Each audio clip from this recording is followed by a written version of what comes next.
আলহামদুলিল্লাহ আলহামদুলিল্লাহি ওয়াকাফা ওয়াসসালামুন আলা ইবাদিহিল্লাযীনা ইসতাফা আম্মা বাদ। প্রিয় শ্রোতাগণ, আমি আজকে লাইভে এসেছি একটি বিশেষ উদ্দেশ্য নিয়ে, আর তা হচ্ছে গত 14 জানুয়ারি রূপহীতে সাংবাদিকের সম্মুখে আমরা একটি ইন্টারভিউ দিয়েছিলাম। সেই ইন্টারভিউয়ের ব্যাপারে স্পষ্টীকরণ দিচ্ছি। আমি তাতে বলেছিলাম মৌলানা সাদ সাহেব ইসলামর বাটর পরা আতরি গইছে। এর দ্বারা আমি বুঝিয়েছিলাম যে মৌলানা সাদ সাহেব ইসলামের সরল পথ তথা আহলুস সুন্নাহ ওয়াল জামাতের পথ থেকে বিচ্যুত হয়ে যাচ্ছেন। যে কথা দারুল উলুম দেওবন্দের ফতোয়াতে স্পষ্টভাবে উল্লেখ করা হয়েছে। যেমন দারুল উলুম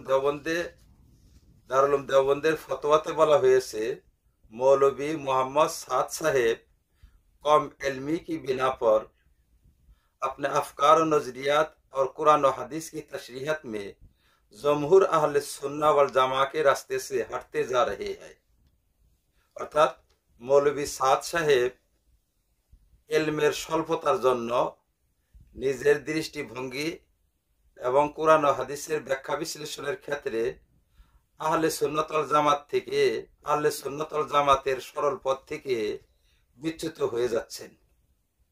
जो बेला सभा गुमराही का रास्ता है, যা নিঃসন্দেহে পথভ্রষ্টতা। এটা হচ্ছে দারুল উলুম দেওবন্দের ফতোয়া। আমি সেই ইন্টারভিউতে এটাও বলেছিলাম যে তেওক মুসলমান বলিও কব পারু, এই কথাটা আমার অতিরিক্ত হয়ে গিয়েছিল। এই কথাটা আমি উঠিয়ে নিলাম। অবশেষে আমি এটাই বলছি যে মৌলানা সাদ সাহেবের ব্যাপারে দারুল উলুম দেওবন্দের যে অবস্থান, আমারও সেই একই অবস্থান। দারুল উলুম দেওবন্দের যে মত, আমারও সেই একই মত। আমার কোনো ভিন্ন মত নয়। আপনারা দেখতে চাইলে দারুল উলুমের ফতোয়া খুলে দেখতে পারেন। সেখানে সাদ সাহেব সম্পর্কে যা বলা হয়েছে, আমিও সাদ সাহেব সম্পর্কে তাই বলি।